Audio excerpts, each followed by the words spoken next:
جہاں ان کی کچھ چیزوں کو آپ نے سراہا لیکن آپ نے کبھی بھی ان کی کسی بھی غلط چیزوں کو اس پہ بخشا نہیں ہم کو؟ نہیں، میں نے بالکل نہیں بخشا ان کو، نہیں بخشنے کا ارادہ ہے آئندہ۔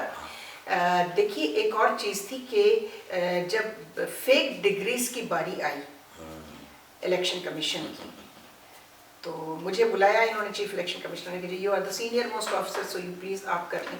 تو میں نے ان سے کہا کہ نہیں، یہ میں نہیں کر سکتی چونکہ مجھے معلوم ہے پھر کیا ہوگا، اور پھر وہی ہوا بعد میں۔ اس میں ایک بات آپ کو ایک پراؤڈ فیل ہوتا ہے، صرف 2 جماعتیں ایسی تھیں جن کی کسی کی فیک ڈگری نہیں تھی، جماعت اسلامی اینڈ ایم، کسی کی فیک ڈگری نہیں تھی۔ سب سے زیادہ تناسب بلوچستان اور سندھ اور کے پی کے میں تھا، خاص طور پہ سندھ جام شورو کی 90% ڈگریاں جعلی تھیں، تو اس لیے میں نے کہا مجھ پر پھر ایک الزام لگے گا کہ شہر میں، تو میں اس سے I wanted to keep myself away from all this controversies. لیکن جو بات اپنی جگہ موجود ہے اس کو نہ سراہنا، اب کل ہم مر جاتے ہیں خبر میں ہمارے پاؤں ہے، وہ ناانصافی ہے۔ ہمیں اپنے لوگوں کو یہ بتانا چاہیے پلس کہاں ہے، مائنس کہاں ہے، جس کا جو حق ہے وہ اسے دینا چاہیے، جس کو جو اللہ view تعالیٰ ہے۔ کی ذات میں ہے، ہم سب انسانوں کی بنی ہوئی جماعتیں ہیں، اس میں نیگیٹیوز بھی ہیں ان کے پازیٹیوز، کریڈٹ جس کا اسے جس کا میرٹ ہے اس کو دینا چاہیے۔ آج میرٹ ہی کا تو جھگڑا ہے سب سے زیادہ، میرٹ پہ کوئی چیز بھی نہیں ہو رہی ہے۔ اچھا، دوسرا ٹاپک میں جو اب آپ سے، آپ نے خود بھی شاید مجھے وہ پڑھا اپنے کلپ تو آپ نے بتایا، یہ پہلی دفعہ میں نے اس معاملے کو اٹھایا ہے اور بالکل جان ہتھیلی پہ رکھ کے اٹھایا ہے، اور جو کچھ ہو رہا ہے انڈکشن آف افغانیز اب سر پر آ کر لگا ہے، تو آپ نے دیکھا کہ اب آپ کو سنبھالنا مشکل ہو رہا ہے کہ وہ افغانستان چکے فتح ہو چکا ہے، ٹھیک ہے، کہ اب آپ کو یہ ڈر ہے کہ وہ یہاں، آپ تو پہلے لا چکے ہوں، ٹھیک ہے نا، کتنا پیسہ آیا ہے، کتنا پیسہ لے کر آئے، سب کراچی، دبئی ہے نا یہ، مجھے اس پہ بھی اعتراض نہیں، جہاں فورن انویسٹرز کو دعوت دیتے ہیں کہ آؤ انویسٹمنٹ کرو، آپ بھی کرو، لیکن آپ کراچی کے لوگوں کو روزگار بھی دو۔ اس میں آپ کے جتنے اسٹیبلشمنٹ ہیں، وہ سبزی فروٹ کے تھیلے سے لے کے مالز، آپ کے کوئٹہ ہوٹلز، ایک کراچی کا باشندہ آپ کو، ایون سندھ کا بھی کوئی سندھی بولنے والا اور اردو بولنے والا، اس میں ایک امپلائمنٹ کسی کو نہیں دی گئی ہے۔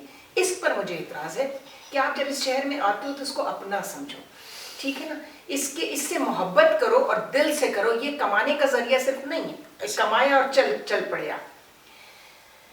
ایک یہ بات تھی، ایک بہت بڑا المیہ جنم لے رہا ہے۔ لیکن اس میں ہم جب بات کرتے ہیں تو جہاں معاشرے کمزور ہوتے ہیں، یہی کمزور ہوتے ہیں، جو معاشرے کو یکجا رکھنے والا فیبرک ہے، بالکل بالکل، جب آپ اس کو ہی کمزور کر دیں گے ایگزیکٹلی، تو پھر اس سے جو لوگوں کے درمیان دوریاں، منافرت، اور جب یہ رجحان پیدا ہوتے ہیں، اکانومی دنیا کی سب سے بڑی ریالٹی اکانومی ہے، تو اس میں معیشت بھی جو ہے وہ کمزور ہوتی ہے، نہیں، معیشت کمزور ہونے سے برائیاں جنم لیتی ہیں، بس اس کے بعد پھر جرائم، انتہا پسندی، دہشت گردی۔ آپ دیکھیے ہر نبی کی دعا اٹھائیے، حضرت نوح کی، حضرت ابراہیم کی، حضرت موسیٰ، حضرت عیسیٰ، ہمارے آخری نبی صلی اللہ علیہ وآلہ وسلم نے کہا کہ افلاس کو نہ بڑھنے دو، یہ کفر تک لے جاتا ہے۔